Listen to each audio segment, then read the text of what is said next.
Assalamualaikum warahmatullahi wabarakatuh. Bismillahirrahmanirrahim. Alhamdulillahirabbil alamin. Wa bihi nasta'in ala umuri dunya waddin. Wassalatu wassalamu ala asyrafil mursalin wa ala alihi washabihi ajma'in wa man tabi'ahum bi ihsan ila yaumiddin. Wa sallim tasliman katsiran bi rahmatika ya arhamar rahimin. Ya arhamar rahimin, rabbi shrah li sadri wa yassir li amri wahlul 'uqdatam min lisani yafqahu qawli. Alhamdulillah, jemaah salat subuh Masjid Al-Mukhlisin Bandar Rejo, mudah-mudahan kita tergolong mukhlisin. Amal ini kalau tidak ikhlas, mukhlisin itu artinya orang ikhlas. Amal ini kalau tidak ikhlas tidak diterima sama sekali. Syarat amal itu diterima mesti ikhlas. Bisa dilihat surah Al-Bayyinah ayat Bismillahirrahmanirrahim ayat 5. Amal itu kalau tidak ikhlas sia-sia. Ikhlas ini perlu belajar macam mana ikhlas. Ikhlas itu bukan semudah menyebutnya ikhlas. Ternyata tidak ikhlas. Nah, tengok di sini ayat dalam surah Al-Bayyinah, lam yakunil ladzina kafaru, halaman 598 tentang ikhlas. Wa ma umiru illa liya'budullah mukhlishina lahuddin. Wa ma umiru illa liya'budullah. Kita ini disuruh beribadat kepada Allah mukhlishin, ikhlas. Macam mana nak ikhlas? Pertama dia mesti belajar tauhid dulu. Belajar tentang ma'rifatullah. Kalau dia tidak tahu ma'rifatullah, macam mana dia mau ikhlas? Subhanallah. Keikhlasan itu bisa dilihat dalam ayat surah Al-An'am. Surah Al-An'am dia ada hubungannya ke sana ya. Di sana dibilang apa? Inna salati wa nusuki wa mahyaya wa mamati lillahi rabbil alamin. Ayat 162 surah Al-An'am halaman 150. Salatku, kita baru selesai salat. Ibadatku, kita baru selesai puasa. Mungkin ada yang sudah selesai puasa 6 atau ada yang belum selesai lagi. Wa mahyaya, hidupku ini semuanya. Wa mamati, matiku lillah, untuk Allah. Kita tidur untuk Allah, kita bangun untuk Allah, kita bekerja untuk Allah, kita beraktivitas untuk Allah, artinya untuk mencari ridha Allah, untuk berbuat taat kepada Allah. Jangan campur yang lain. Kalau bercampur yang lain berarti tidak ikhlas. Kalau ada untuk setan iblis, ada untuk hawa nafsu, itu campurannya. Sudah pagi hari sudah patut bangun, mau tidur lagi. Azan sudah hampir dikumandangkan, atau azan sudah berkumandang, belum lagi menghadap rumah Allah, berarti tidak ikhlas. Jadi ikhlas itu sedikit. Ya ikhlas itu sedikit. Orang yang ikhlas tidak mampu iblis mengacaunya. Tengok ayat lain. Banyak ayatnya. Orang yang ikhlas, iblis tidak berkutik. Insya Allah. Karena orang ikhlas itu bersama Allah. Boleh dilihat contohnya surah Al-Hijr. Illa ibadaka minhumul mukhlasin. Ini cerita apa ini? Cerita iblis berdialog dengan Allah. Iblis ini pintar. Nanti balik ke rumah lihat ayat 30 sampai nanti Bismillahirrahmanirrahim sampai mungkin sampai ayat 44. Ini kalau dibincangkan mau 2-3 pertemuan ini. Cerita iblis berdialog dengan Allah, komunikasi dengan Allah, yang iblis beria-iya. Iblis bertegas akan disesatkannya anak Adam ini semuanya. Dalam ayat 40, iblis menyatakan illa ibadaka minhumul mukhlasin. Kecuali hambamu yang mukhlas, yang ikhlas, yang dipilih Allah, itu tidak mampu aku, katanya. Yang dapat sama iblis itu tanda dia tidak ikhlas. Kalau dia ikhlas, tidak mampu iblis mengacaunya. Bahkan dalam ayat sesudahnya lagi dikatakan oleh Allah, ditegaskan, inna ibadi laisa laka alaihim sultan. Hamba yang ku proteks itu, Hamba yang dijaga Allah, tidak mampu engkau mengacaunya, kata Allah. Engkau tidak berkutik. Engkau tidak akan mampu mengacaunya. Illa man ittaba'aka minal ghawin, kecuali orang yang mengikuti kesesatan karena pengaruh iblis. Jadi ikhlas ini bukan main-main ya. Masjid Ikhlas Mukhlisin. Kita mesti belajar. Setiap jemaah mesti belajar tentang ikhlas. Setiap penduduk mesti belajar tentang ikhlas. Macam mana anak ikhlas? Ikhlas itu segala-galanya untuk Allah. Gerak-gerik kita untuk Allah. Bangun tidur kita untuk Allah. Makan kita untuk Allah. Berjalan untuk Allah. Driving, menyetir untuk Allah. Kenapa dia menyetir? Kemana dia? Mau menjenguk saudaranya, mau ziarah, mau kerja, mau mana? Baca dengan bismillah, baca doa. Dan dalam perjalanan itu dibanyakkan zikir. Tanda orang ikhlas, masanya diisi dengan ketaatan. Kalau dia naik mobil, naik kendaraan, pokoknya 1 jam. Kalau dia baca suratul Ikhlas, berapa dapatnya itu? Nah, jangan kita di atas kendaraan, contohnya, habis masa tidak ada baca apa-apa. Ikhlas tidak, ayat kursi tidak, Al-Fatihah tidak, tasbih tidak, istighfar tidak, salawat tidak, apapun tidak. Nah, itu sudah dapat sama iblis. Iblis ini tujuannya supaya orang itu lupa. Nah, tengok ayat dalam surah Al-Mujadalah. Nah, ayat ini karena dilihat semuanya. Nah, ada tautannya, ada kaitannya karena dilihat semuanya. Tengok di sini ayat 19 surah Al-Mujadalah halaman 544. Apa katanya? Istahwaza alaihimus syaitan. Orang itu dikontrol oleh syaitan. Tengok nih. Tanda-tanda orang dapat sama syaitan. Istahwaza alaihimus syaitan. Orang itu sudah dikontrol sama syaitan. Tidurnya syaitan, bangunnya syaitan, makannya, kerjanya. Apa tandanya? Fa'ansahum zikrullah. Tidak ada zikrullah. Tidak ada zikir dalam agenda kehidupannya. Orang yang ikhlas banyak zikirnya. Apa tujuan zikir? Supaya kita diprotek Allah. Supaya setan tidak mengganggu. Nah, istahwaza alimus syaitan. Orang itu dikontrol oleh syaitan. Fa'ansahum zikrullah. Lalu tidak berzikir. Quran tidak dipegang. Ini bahaya kalau Quran tidak dipegang. Karena ini zikir nomor 1 Quran. Kalau tidak mau dia berinteraksi dengan kitabullah Quran, gelak saja setan melihatnya. Dijempol sama setan, di like sama setan. Bagus bapak ini katanya. Pintu kubur sudah dekat, Quran belum pegang lagi katanya. La ilaha illallah. Fa'ansahum zikrullah. Mereka lupa berzikir. Tidak ada Quran. Tidak ada masjid. Tidak ada sholat berjamaah. Tidak ada sholat sunat. Tidak ada tahajud. Tidak ada duha. Tidak ada. Ciri-cirinya fa'ansahum zikrullah, lupa berzikrullah, ulaika hizbus syaitan. Orang itu grup syaitan. La ilaha illallah. Quran menyatakan orang itu sudah komplotan syaitan. Sudah gabungan syaitan, dia tergabung dalam gabungan hizbus syaitan namanya. Manusia ini kumpulan siapa? Kumpulan syaitan. Di belakang nanti ada ulaika hizbullah. Ada di belakang nanti lawan kepada hizbus syaitan itu ulaika hizbullah.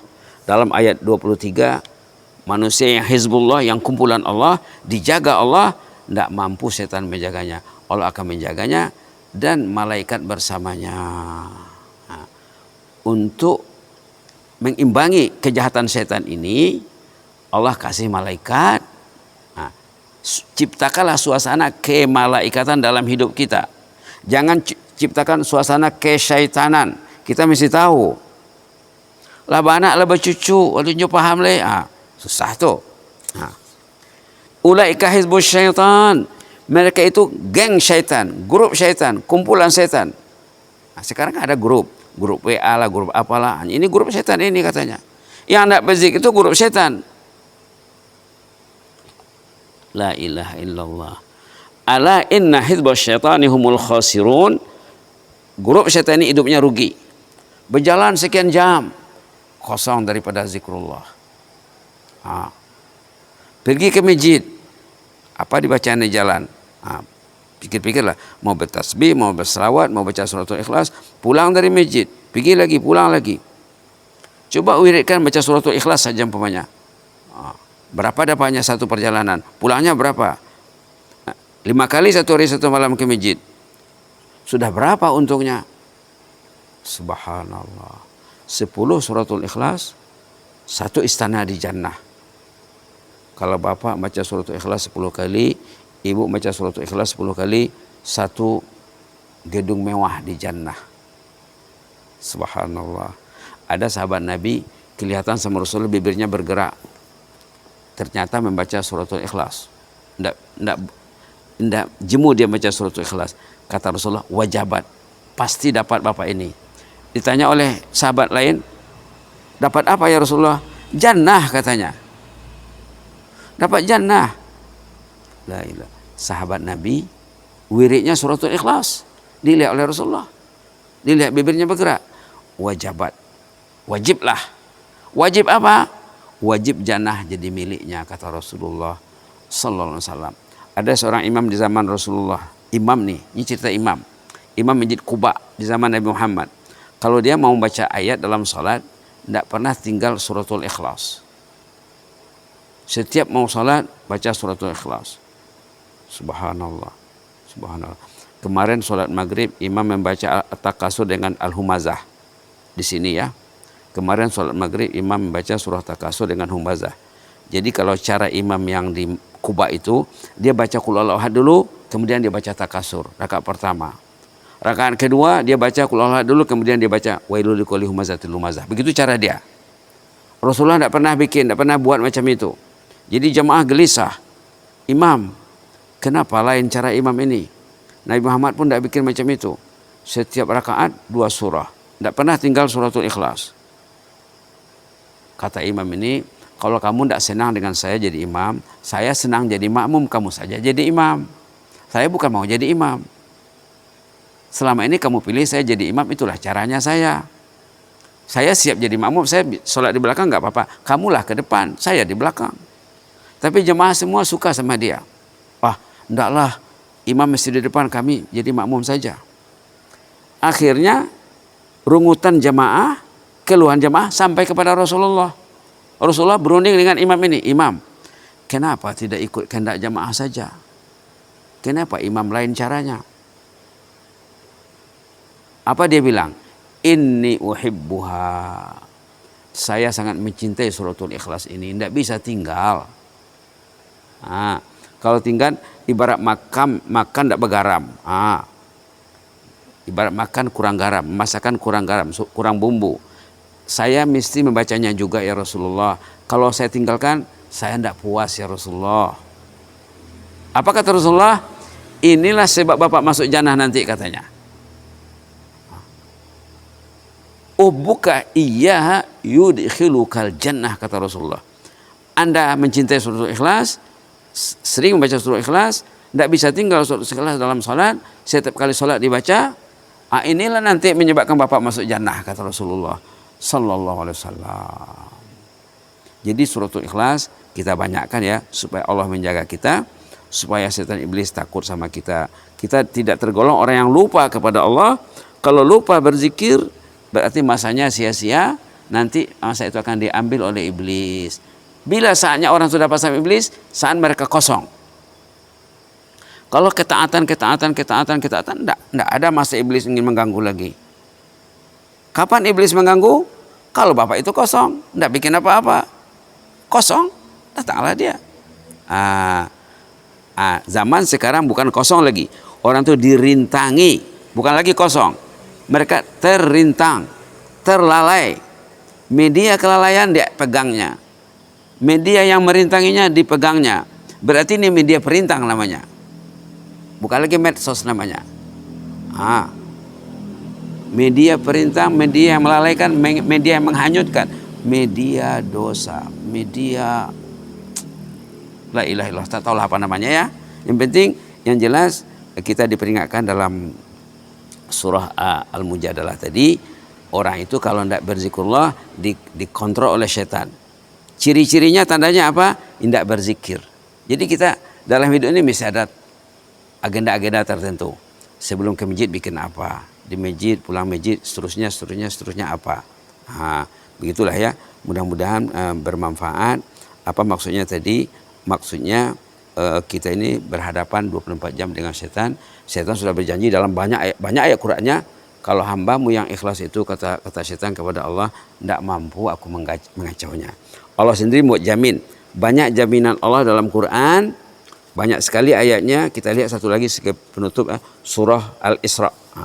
Surah Al-Isra. Allah menjamin hambanya di sini, subhanallah. Ayat 65 halaman 288, inna ibadi laisa laka alaihim sultan, katanya. Ini Allah ngomong dengan iblis nih.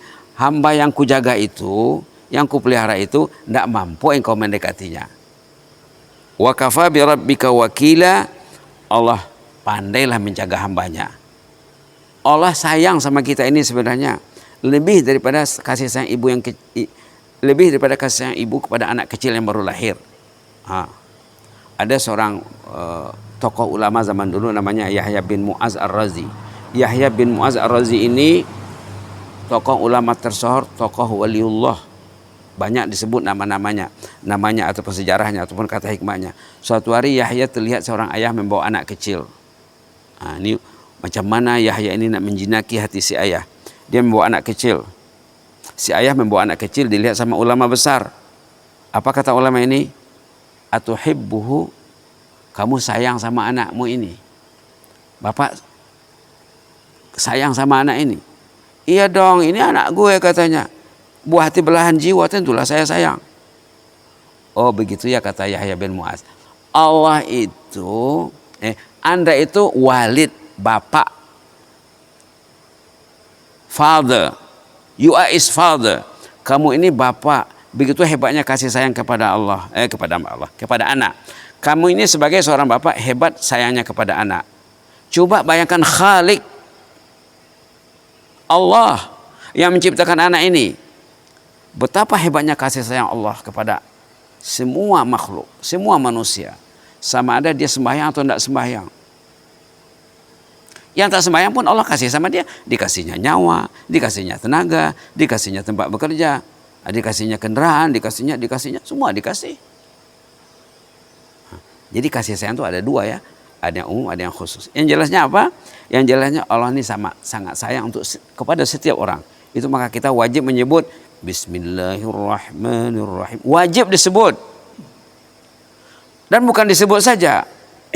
Orang itu kalau dia paham Ar-Rahman Ar-Rahim, kalau dia paham, selamat hidupnya. Tapi tidak mau belajar. Tidak paham apa itu Rahman, apa itu Rahim. Allah itu Rahman Rahimnya tidak ada batas. Kita mesti belajar. Rahman Allah itu macam mana, Rahim Allah itu macam mana. Itulah kasih sayang. Jadi kata Yahya kepada si ayah tadi, Anda sangat sayang kepada anak ini karena sebagai ayahnya, ayah kandungnya. Coba pikirkan kasih sayang Allah sebagai Khalik. Allah sebagai Khalik pencipta. Dijadikannya alam ini, dijadikannya bumi, langit, matahari untuk Anda, untuk kita hidup. Untuk ada oksigen, untuk ada hujan, untuk ada vitamin. Kalau tumbuh-tumbuhan tidak ada matahari, tidak hidup. Kalau tidak ada matahari, tidak ada hujan, mana yang ada yang hidup makhluk di ini? Dikasihnya matahari, dikasihnya bumi, dikasihnya. Inilah rahman Allah yang wajib disebut. Bismillahirrahmanirrahim. Wajib disebut, tapi jangan sekedar disebut saja. Kita mesti faham. Saya mengatakan, kalau orang tuh faham basmalah saja, selamatlah hidupnya. Belum lagi hamdalah.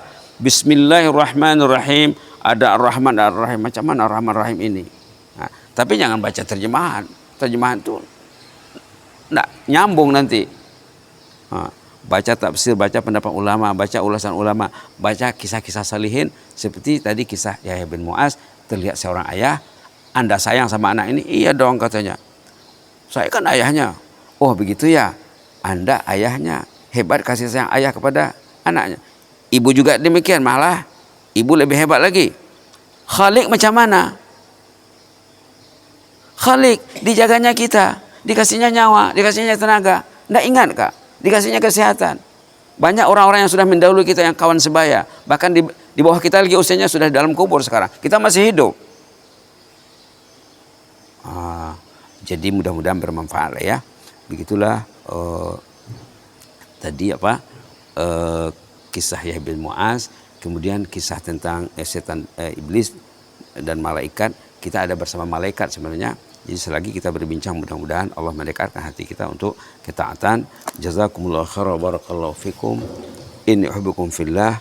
Wa jazakumullah khairan. Allahumma zidna wa la tanqusna.